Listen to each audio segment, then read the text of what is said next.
STEM education leaders from across the country will offer a variety of activities for different age groups to engage students in STEM learning with resources that you have around the house.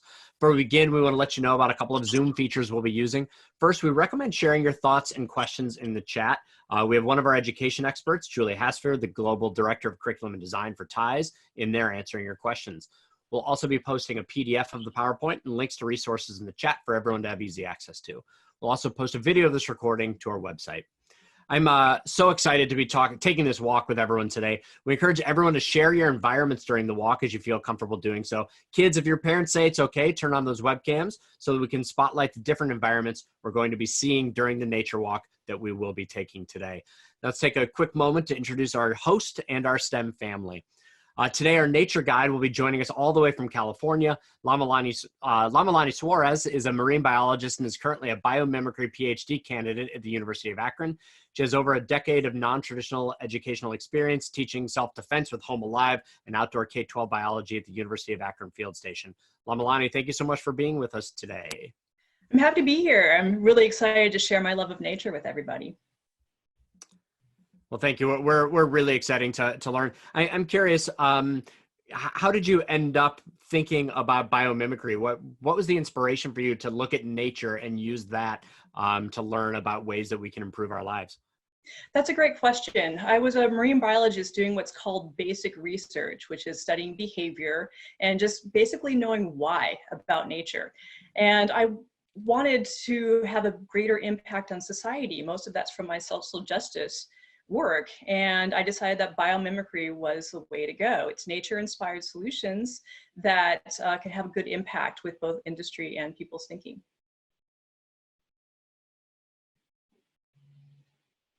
I was muted, sorry.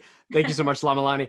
We have families and kids here from all over the country. Let us know where you're from in the chat below. We'd love to see where people are coming and listening from. But all the way from central New Jersey, we have the Joshi's family. They love taking nature walks as a family and couldn't wait to join us here today.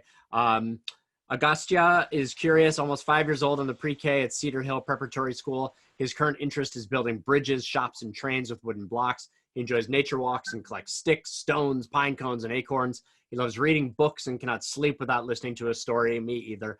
Everything about STEM makes him happy, and he likes to play with his Dash robot, Bebo. Agastya has a little sister, Nihira, and he loves discovering STEM with her. Their mom, Vanashri, is an associate professor in elementary secondary education and biology at New Jersey City University. She enjoys reading, running, and runs a nonprofit called the Parent Academy. Harshad is a scientist at Rutgers University and currently busy at his lab with COVID sample testing. They're a screen-free family and enjoy reading, except for right now, enjoy reading, cooking, solving puzzles, and just hanging out with each other over a cup of tea and biscuits. So family, how has nature played a role in your family's well-being? Well, we just love sitting outside, listen to breeze, observe, just calm down. So that is our favorite thing when we are outside. So nature is really, really important in our family. Do you have a favorite activity that you guys like to do together? Well, we love to take walks outside, so nature walks. So today's activity, we are so excited because nature walk is integral part of our everyday life. We just collect things, we walk with manuals, magnifying glass, and our favorite app is called PlantNet. So when we go outside, we try to identify different plants. It's a really great one. We use that too. Well, I'm excited to have you here, and we'll be going back and forth to this family, but also to your cameras too, if your parents say it's okay to show it. And without further ado, Lonnie, I'm excited to get started on this walk. I am too. I love nature, and I know a lot of us do too. And there's a lot that we can learn from nature. So why is it that a polar bear is found in the Arctic and not in the forest? What do you think? The Joshi's family, what do you think why a polar bear might be found in the Arctic and not in a forest, let's say down south? Are you asking us? Yes. Oh, okay. So Agastya, why do you think polar bear is in Arctic and not in somewhere else? It likes only cold. He likes cold. That's what he says. And what's yeah. Right. Okay. Yeah, it likes the cold because it has really thick fur that's white. But underneath that white fur is black skin because it absorbs the sun and keeps it warm. So it's white. Would a white bear be able to be camouflaged in the forest? What do you think? Do you think white bear will be able to camouflage in the forest? No. No, why not? Because all the jungle is brown and green, and the polar bear is white. Okay, he's saying that jungle is brown and green and polar bear is white, so it won't be able to camouflage. That's absolutely right. Now that polar bear has special adaptations to live in the Arctic. It has special qualities that makes it able to live in the Arctic and not in the forest that we might see with the brown trees and green trees. And that is what makes a polar bear special and live in its habitat. Its habitat is a special environment that is right for plants or animals to live. Now there are different habitats around the world and different adaptations that animals and plants have to live in those environments. Now, would we find, let's say, maybe a seal in an urban environment in the city? Do you think we can find seal near our house? No, No. No, why not? Why not? where it lives in the water. It lives in the It water. lives in the water and it breathes air too. So what else? Why else would a seal not be found in the city?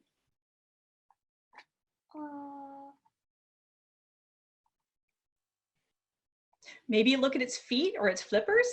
Do you think if seal can walk or run that well? If it gets out of the water, it will die. It will die. If it comes out of the water, it will die. Yeah, so the seal is made to swim. It has flippers. Even though it can walk on land a little bit, it's not really good. It's adapted to swim majestically in the water. So a seal, even though it can breathe air like we do, is adapted to live in the water. So everything has a special habitat and adaptations to live in the habitat. So what are some habitats and environments that people might be experiencing out here in the Zoom world? Can we share a little bit, and I'm asking everyone, what is your habitat, where you live, and a little bit about the description of it? I see Lonnie, I see a couple of folks talking in the chat. Bambi is saying that they're near a forest and a big man-made lake. Excuse me. And Jennifer is saying that there are cardinals singing really loudly in their Pittsburgh backyard, probably here in my Ohio backyard as well. That's fantastic. So we have some forests, we have some birds. Anyone else?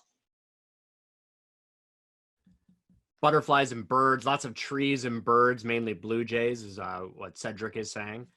Okay, that sounds like might be a deciduous forest or forest that would lose their leaves in the winter. Does anyone else want to share? Megan's saying there's a canal outside her house. So what does this tell us about what all these kids have and adults have very, very different environments. Probably they all have animals in those environments. So what does that tell us? Well, there's a lot to learn. Now, one of my favorites is something that people tend to overlook. And that is in an urban environment. People might say, I'm in the city, there's nothing here to see. Well, there's lots that we can see. Think about a tree that might be planted in the sidewalk. If you look closely at that tree, you can see lichen. And lichen is a type of fungus that looks like maybe a flat, leafy, moss-like item. Now, the lichen can actually tell us a lot. Lichen is sensitive to pollution. So if you have a lot of lichen, it means you have good air quality. If you don't, then we might want to consider how to clean up the air. So there's a lot you can learn, and also the structures that you can see. And we'll definitely talk about some of that as we go on our nature walk. So we do have nature around us. We do have habitats around us, all of us do, and we all have adaptations to live in these different habitats. If you think about what you know about northern colder climates versus southern warmer climates, the trees might change. I've heard a lot about forests that might lose their leaves in the winter. That's what we call a deciduous tree. And Southern, the temperature is more equal, so you might see more palm trees and things that keep their leaves year-round. So that means there's a lot of sun, there isn't a lot of temperature change, we have a lot of what's called diversity, a lot of different kinds of plants and animals that can live there because the temperature is great. It's kind of why I like living in Southern California. The temperature is great year-round. Excellent. So let's see what we can learn from nature. And we do have a lot of it around us. And there's a lot that it can tell us as well. So can everyone see my screen now? We're good? Okay, good. Okay, so I am a biomimicry scientist. And what is biomimicry? Well, if we break down that word, bio means life. I am a biologist. I study life. If we read a biography, that is the story of somebody's life. To mimic is to copy. So if we put those words together, biomimicry is to copy nature. Now, some people don't copy it exactly. We take what we learn from nature and apply it to our human problems. So for example, we don't make a statue of a tree exactly, but we might learn why a tree is strong and put that into our statues or buildings. So we learn from nature and apply it to human problems. So biomimicry as a career blends engineering, design, and biology to make nature-inspired solutions. It's a very sustainable science, it's a very inventive science, it's very creative, and I absolutely love it. Lonnie, what's something that the kids might know about that was inspired from animals or from nature? Fantastic, I actually have some examples here.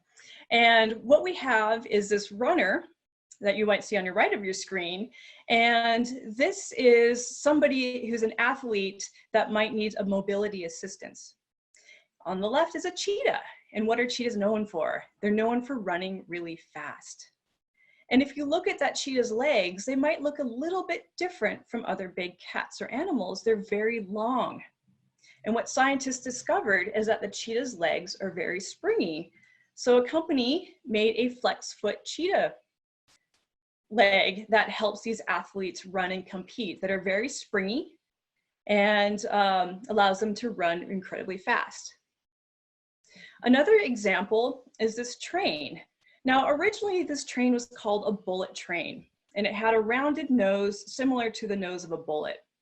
But when it goes through a tunnel, that train would push the air and create a sonic boom, which was unpleasant for people on the train and unpleasant for people living around the train.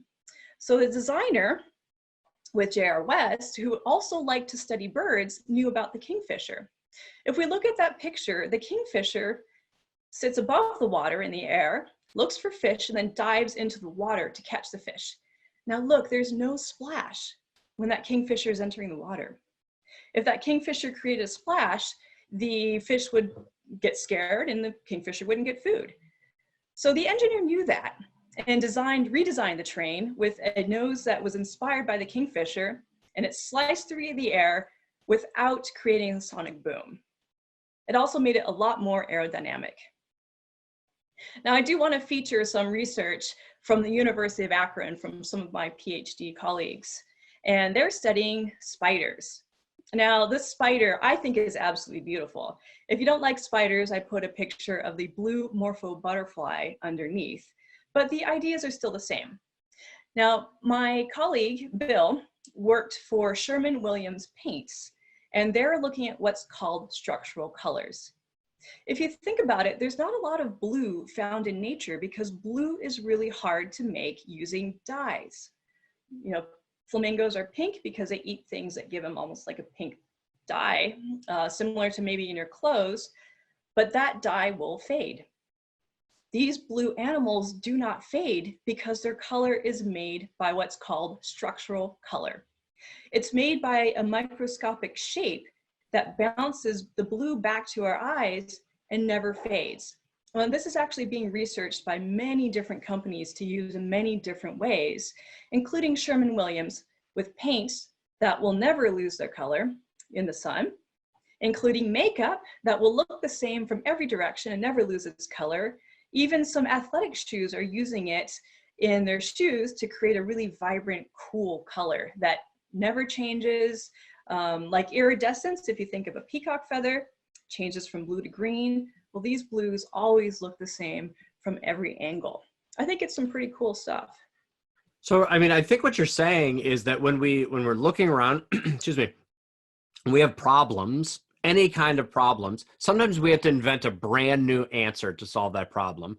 But sometimes we can find something in nature that has already had that problem and adapted to overcome it, and kind of steal ideas from nature to solve our own problems. Is that right? That's absolutely right, Jeremy. Now, these animals have learned how to be best at what they do over many, many years of evolution. So they're really good at doing certain things. So we can learn from that and figure out new ways or better ways to solve our problems or to do different things. You know, I find that sometimes people get stuck in a certain way of thinking, and it's good to open your eyes and see what we can learn from things. And that's what's great about our nature walk today. When people sometimes go out walking, they just go out and walk, but they forget to look around and really see and learn what's around them. So that's what we'll be doing today. When we go outside and make observations in nature, make sure you look at the small stuff. Make sure you look at the details and really see what we can learn from nature. Now, we will be doing a walk ourselves, or if you don't have access to green space, I'll have a narrated walk for you that we can share, and you can take these skills out with you later. But let's talk about how we make observations as scientists. Now, first of all, when we look, we want to find something that's interesting. Now, I have an example of a stick here, and well, we can learn a lot from a stick in wood, but we don't really have the tools to do it just with our own eyes. I see you have a great stick right there. So this is neat, but for the purposes of this exercise, we want to pick something that we might be able to learn a lot from. Now, this is the shell, and we can look a lot at its structure. We can look at its shape and how it grew, and maybe as it's how strong it is. So we want to find something that we can maybe learn and apply to a problem. Does anyone have any questions about that? No, I'm just excited to see what people can find and see what their environments look like. Great. So when we make our observations, look around, take what's around you in your environment, and then we want to pick one or two objects that we want to look at closely. So we'll take a look at what's around us. We'll see maybe what the bigger picture looks like. We can see how maybe the trees are surrounded by the flowers, or maybe if they're not surrounded by flowers. All of that is information. We can look at maybe even a house plant, if that's what we have available, and just see what's around us. Then we'll pick something that's interesting. So I want you to pick one or two items that you will focus on and look at the details very closely. Now, in order to do this responsibly, we can take pictures or videos if it's on a live plant. We do not want to cut off a flower or a tree if you do not have permission. So ask your parent or guardian if you can cut a flower, but if you can't, like if you're in a public park, you want to leave that there for other people to enjoy. Lonnie, while people are moving around and starting to look, I wanted to show you that Josh, who I'm just unmuting right now and spotlighting his video, has some ducks outside his house that he's showing us. Okay. That's wonderful. I love that we can also observe some animals in nature as well. Beautiful. Josh, and I love the shape of that tree. Josh, where are you right now that you're showing us? Sorry, so I'm with my daughter Parker, and we're in Gilbert, Arizona Hi, at Parker. a wildlife preserve. Very, very cool. Thank you for sharing. We're going to keep your camera live. People can look at it. If you want to click that gallery view button at the top, you can kind of see where everybody is who has their cameras being shared. So Lonnie, what's next? Excellent. So we are about to do our nature walk. So again, we have two options.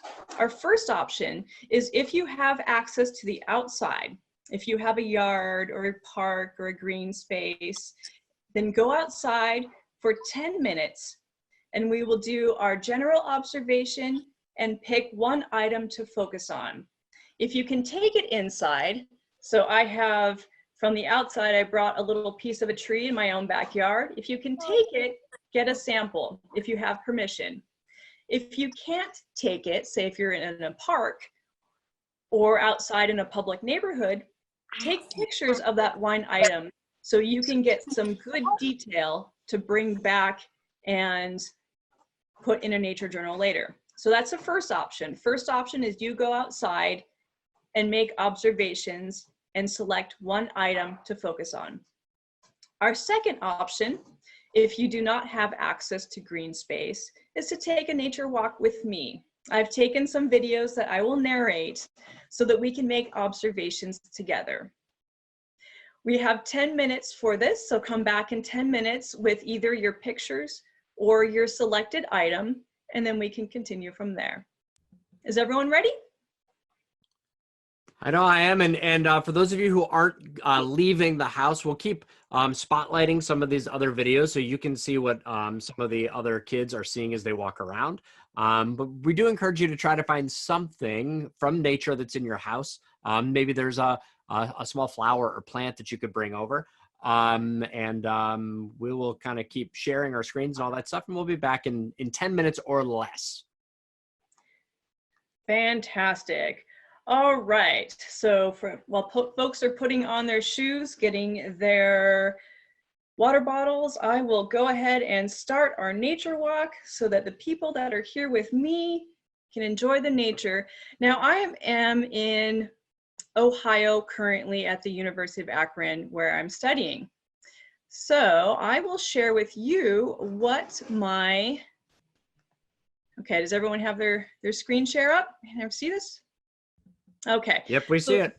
Fantastic. So this is my habitat. I have a deciduous forest, and again, that deciduous forest means that the trees lose its leaves in the winter, and they're quite tall. These are maple leaves and maple trees, and what we have here are a couple of birds' nests that we can see. Now, the root structures are pretty shallow for these. So this is a stump that is turned upside down that we get to see the roots. Now, these are nice and wide. I'm just going to pause that for just a moment. Now, the roots are nice and wide and spread out. So trees, unlike us, when they're thirsty, they can't go and get a drink of water. So these roots are nice and spread out so that they can get the most amount of water that they can. So if they only had one root, which is a strategy for some trees if you have a lot of deep water, in this case, it's getting the most amount of water as possible. So it has a lot of roots that are spread out pretty close to the surface of the ground. I think that's pretty cool. So here is a thistle flower that I will show you a little bit closer. And it is the seed pod that is pretty spiky. I'll show you that so you can see it in nature, but it is pretty much, to me, says don't touch me. But this is a fun flower pod. This is actually a milkweed seed and an old milkweed plant from last year. So this one's been dried out, but it will come back this year and do the same thing where it will make seeds and flowers. And you can see it has a lot of wispy, sort of silky ends to the seeds. Those little dark brown things are the seeds that have not been planted yet. And they can come out when they're ready to get planted, and they can fly away similar to other things we can see. Now, here's a slow motion video of the seed flying away where those wispy, silky ends will help carry it on the wind. today happen to have very little wind, so it tends to fly. But we've seen some of these examples in other plants like dandelions perhaps, and other seeds like that. So we can see the same strategy in a lot of different plants. Speaking of gliding, I saw this great turkey vulture gliding around, and we can look at its wing structure and see it's very large. Oops, we go back a little bit again. We can see on its wing structure that it's very large wings and a bit of a curl to the wing. Now that has been used in airplanes to help glide, because these turkey vultures and different large birds are really great at using the winds and saving the energy with their wing structure. Now I'm taking you to my own yard to look at some of the flowers I have here. This is a daffodil. I personally love folding in nature, and we can see how the petals are unwrapping and unraveling and how they are placed inside of that flower.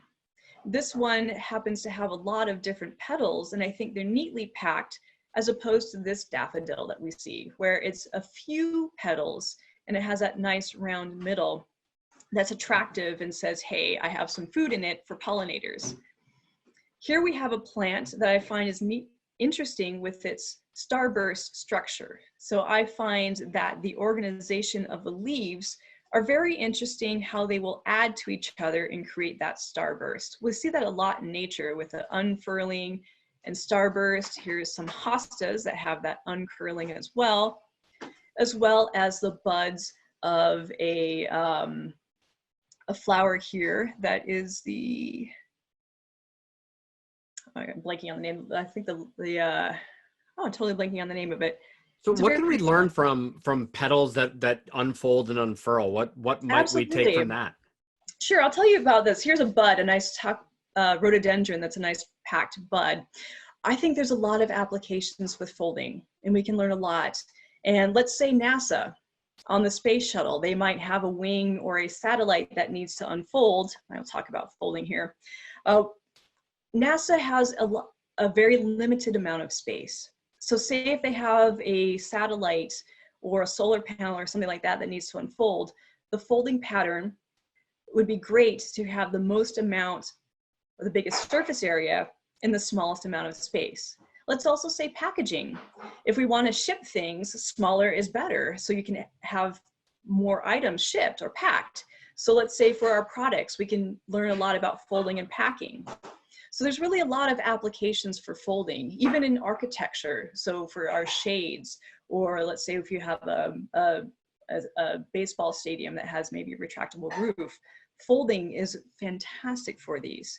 The bud that I showed you with the rhododendron, there's a huge flower inside of that small bud. We can see that here on this maple leaf. So here's a maple leaf that's our maple tree that's incredibly tall. And all of these little tiny buds will make very large leaves in order to get energy from the sun. So we can see how small that is. But the leaf will be bigger than my hand once it's fully grown. And we'll see here that the folding, this is about a week ago when it was a brand new bud, we'll see how that folding structure is really quite clear in that leaf. It's very much like a fan that we'll see. So we see a lot of folding in structures, especially architecture, for sunshades, for leaf. Here we go. Here's the folding that's a lot clearer that I took a couple days ago as this leaf is growing. So even for roofs that might have a folding structure, we can learn a lot about how these plants will pack a lot of material into a folded form. It's very organized how all of these plants fold and unfold. They do it the same way every year, and they have the same pattern in order to follow the blueprint. So we can really learn quite a bit from that. What about things that the kids might either have around the house, whether it's toys or just things they see in their living room? What might we have around our house that that probably or did take some of its inspiration from nature? Sure, absolutely. So what might be around the house? There's a lot of neat products that are on the market. And, you know, something as simple as a natural hinge, which you might see on some water bottles that has, we see a lot in fabrication labs where, or even in corrugated cardboard packing, where it almost looks like a honeycomb. So that we see, it's a strength with a lot of folding packing. Honeycombs, speaking of which, are quite strong, and we see that a lot in, say, cooling structures and things like that. You see honeycomb feature a lot. There's some name brands of things that people might know. There's Speedo, the swimsuit company, made a very famous swimsuit called the shark skin suit that was literally based off the scales of a shark skin. And that one was actually banned by the Olympics because it made the swimmers go so fast that it was an unfair advantage.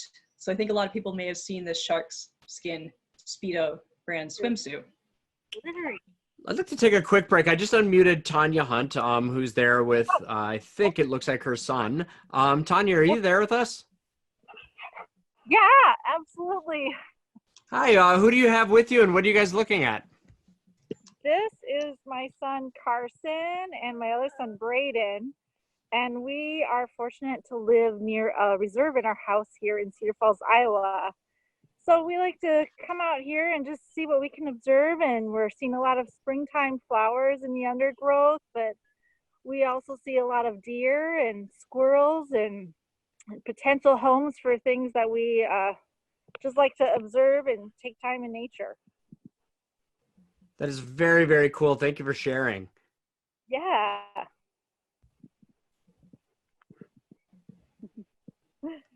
So Lonnie, what's up next for us? Excellent. So I want to take this moment during our nature walk to highlight some other people that are in the, that are doing their nature walks. I want to see different habitats.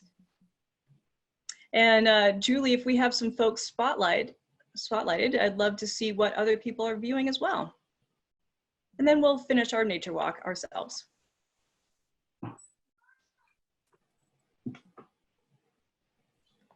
Let's see, there we go.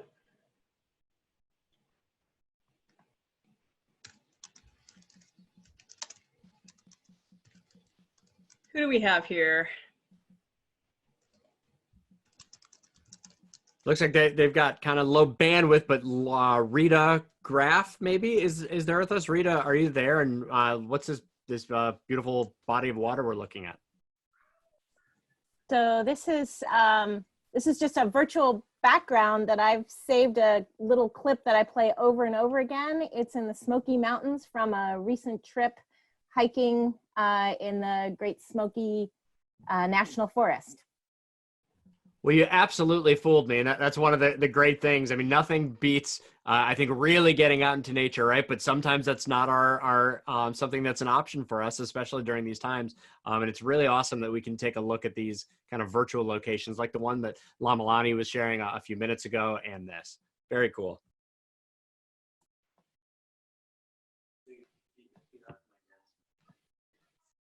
Very nice. I was wondering, do we have the Kahn family available?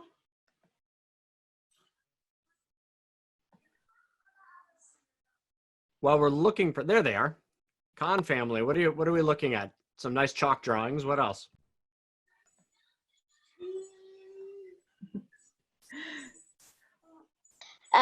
Wait, where is the bit? I was about to show you guys. I have this guava tree. It's gigantic. Oh, cool. Let's see, Berlin. Oh, cool. It's, I know that the Kahn family is in Venice, California, so there's a lot of neat stuff that they can see around. and then we also have some crisp. We have a butterfly container thingy-mabobby, and it has some curls in it. But wait, what else was all got there? And then Cool. show the milkweed. And then there's a lot of milkweed. There's an olive tree. Olive tree. Ah, orange tree, the tangerine tree. Never get big enough. And then clover stuff. Another clover? A different kind of clover? Different type of You're gonna clover. make people sick. I know, I'm gonna make myself sick. Plumeria. And that's artichoke there. Why hasn't it And given that's us... arugula. And then my aunt's garden is right here. You guys We have a lot of milk. You do. You have a lot of access to nature and plants. When you look at that, do you notice anything that reminds you of things that you see not in nature?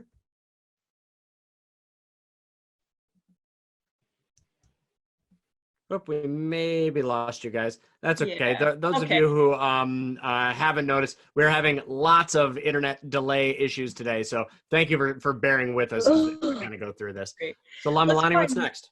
Excellent. So let's go ahead and continue on our nature walk. So we have about 3 minutes left. We can let everyone else go back inside and we will show you here our last part of our nature walk. Can everyone see the screen here? Very nice. So what we have is a bald eagle that's gliding from this tree here. And we can show, just like that turkey vulture, the way that these large raptor birds can glide. And this is its habitat. We have grasslands and these large trees. And here we have the eagle nest. It's huge. Now, the eagle is in the top middle part of the screen. And male and female eagles both share parenting duties and they mate for life. That means that could be mommy bird or it could be daddy bird sitting there. But either way, the other parent is always close by. Now that eagle, even though it might look small on your screen, when it spreads its wings, it sits 6 feet across. That means it's as wide as a tall adult man. And if you look at that size of that nest, it's huge. It's huge. And these eagles use the same nest every year and they build it bigger and bigger with sticks. Now, what's really interesting about nests is you can see it's pretty windy there during that day, but that nest has to remain stable to keep these baby birds safe.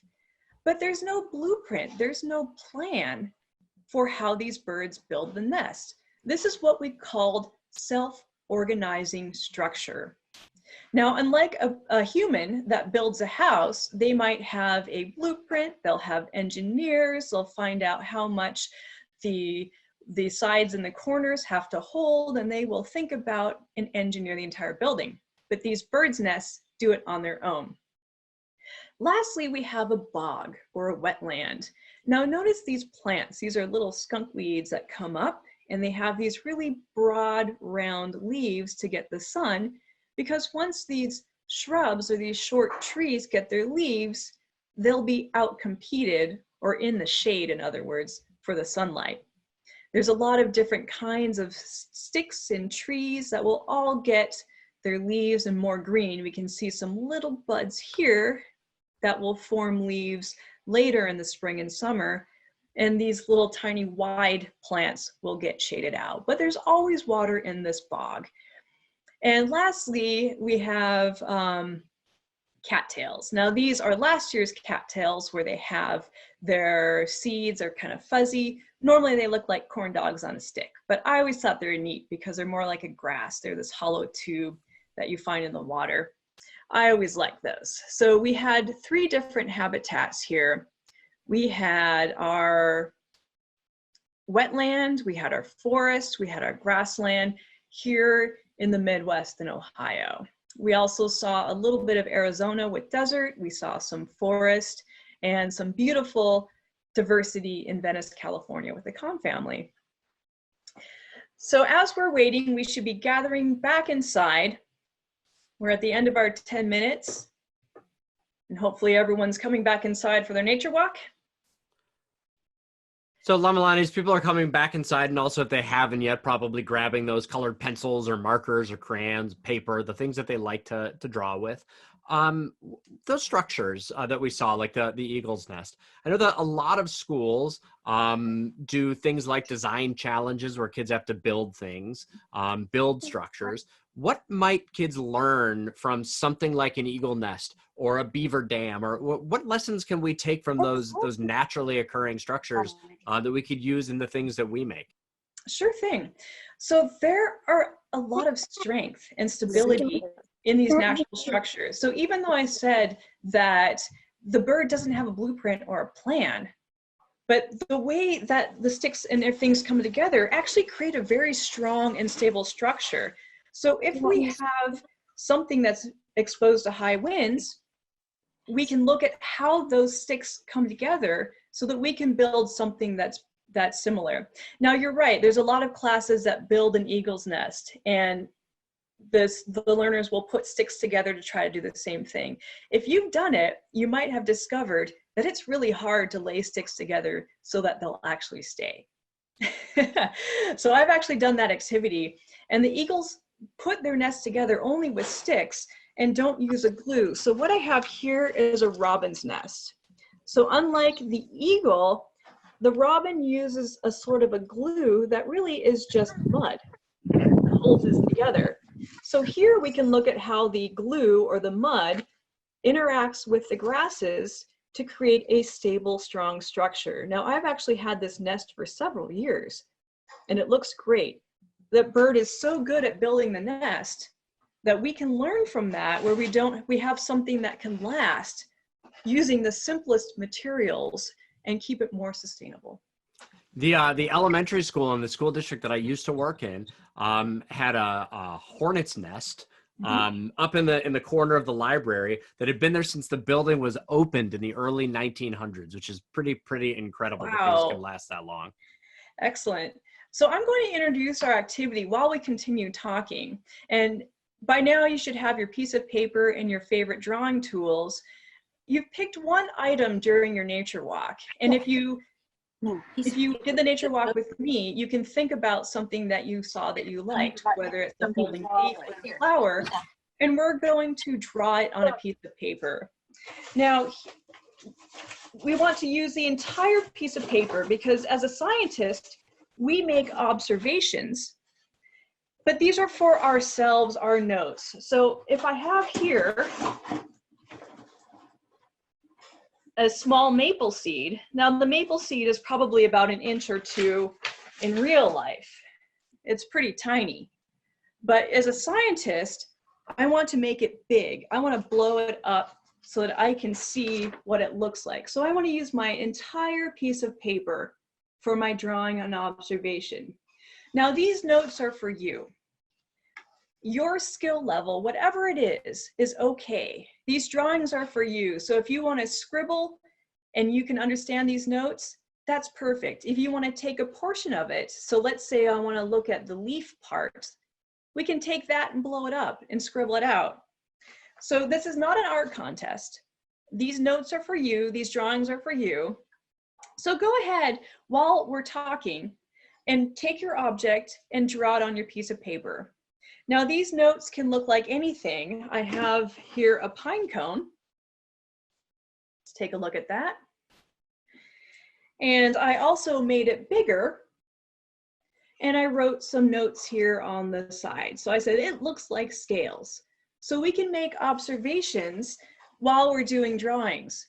We can put things like it feels like, or this is thin, this is thick, or it looks like something you might already know. So these are your notes. These are your drawings. And this is for you as a scientist to go back and learn from. So I want to show you my last object that I drew was that maple leaf with a folding structure. So this is the maple leaf. And we had that folding that I showed on the video. And my drawing here is more detailed than the last one. So every single one is okay. We could have just the drawing, or we can go into a lot of detail and I took one leaf and I blew it up and I wrote a lot of notes. So these are you. These are for you. And any level is okay. So go ahead and start your drawings for your items, and we'll share those later. And in the meantime, we're going to talk more about form and structure and how nature does different structures. So here I'm comparing two pine cones. The first one that I did a drawing of is very loose. The second one is quite compact and a lot harder. So these are both ways that a tree will show its seeds, and so it can get it away from its plant and distribute its seeds. This is a sweet gum seed. This is also from a tree that looks kind of like an oak or a maple, but it has this spiky ball with seeds in it that drop and rolls around in order to distribute its seeds. So it has a pine cone and a sweet gum seed, very different in looks, but they both are ways to distribute seeds. In a couple of minutes before we close, we'd like to have some of you show the drawings that you've created. So if you're interested in sharing beyond our STEM family, who will definitely take a look at, but if any of the rest of you are interested in sharing, go ahead and put that in the chat so that we know that you're interested in sharing, and we're looking forward to looking at those. Oh, Sorry for interrupting. Go ahead. Has one. Cool.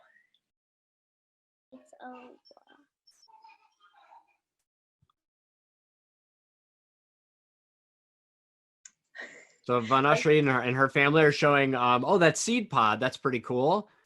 Well, it's a sweet gum. What is it? Very cool. So now that someone has a drawing like that, Lamalani, what might they do with that drawing? How do they use that? Both to learn, but also to learn from nature to solve other problems. Absolutely. So I like to make a nature journal and a collection. So having one of those, like say craft containers, where you can make a collection of things and different seeds and items to collect, similar to how people might collect stamps or coins. Your drawings we can put together in a nature journal. So you can have a notebook and you can tape or glue your drawings into the notebook. And when you're inventing or solving problems, say for a classroom assignment, you can go back to your notes and say, oh, hey, I know something that can like distribute things efficiently. So we can look at our sweet gum seed, we can look at our pine cone, and maybe make a new invention based on that. So what you're saying, I think what I'm hearing there, I just want to be sure, because I think this is really cool, is that you don't have to start making these drawings with already the solution in mind or the problem in mind that you want to solve. Rather, if we take really detailed notes of everything we see, then when we have a problem later, we can go back to those drawings to try to find inspiration for a solution. Is that what you're saying? That's exactly right. That is really cool. Yep, you're adding to your little knowledge bank. And then for later you say, aha, I know something that could possibly be used. But as an inventor, we learn from things, we try it, but you have a bunch of different ideas from different strategies that nature uses to try your ideas. I'd love to see more drawings if people have it. If you have something to share, Samir has asked a couple of times to share, and he's got a drawing of a worm. Samir, are you there with us? So first we have like a real worm from our backyard. It's like, it rained like yesterday, so I think, yeah, right, he's wiggling like right here. Yeah. I see him. Did you draw the worm? And if not, yeah, we draw. Oh, you did. We also Okay. drew the worm. And what details did you notice about the worm when you were drawing it? I said, it has like slimy skin, and it like it likes to stay in wet dirt known as mud. So like I added on by saying a few details. Very, very cool. Bambi, what about you? What drawing did you create?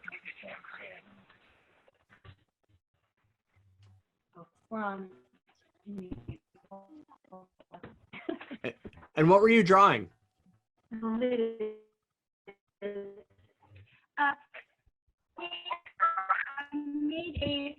blackberry bush flower, and I'm working on a blackberry bush thorn. It's Very cool. Well, thank you for sharing that. I want to jump over. We're just doing kind of lightning round real quick. Lots of people want to share. To Tanya Hunt and her son. Tanya, are you there with us? Yes, we're here. Carson, And what did you guys draw? We draw the flower we found in the forest, or we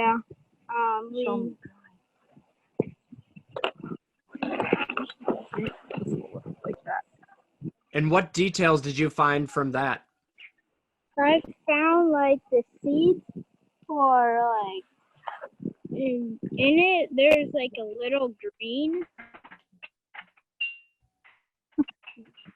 Very cool. And you know, I think like Lamalani was saying, it doesn't even really matter what the details are, right? We're looking for any details because we have no idea what we might need inspiration for. I want to show one more before we go back to Lamalani. Tara Henderson. Tara, you there? You might have to move. There you go. And that's really, you are a much better drawer. I don't know if you can see my camera, but I am not very good. So what did you draw, Tara? I drew this. That leaf structure. And what did you notice? I see some kind of like veins or bars that come out on the leaves and a curving shape. And what else did you notice about your leaf as you were looking closely to draw? I wrote, it got bitten by an animal and it is a beautiful leaf. Very, very cool. All right. Well, thank you guys for sharing all those. Lamalani, sorry for stealing you away from you for a second, but we saw some really cool things we wanted to take a look at. So back over to you. I think that's absolutely perfect. I love seeing people being inspired by nature and drawing.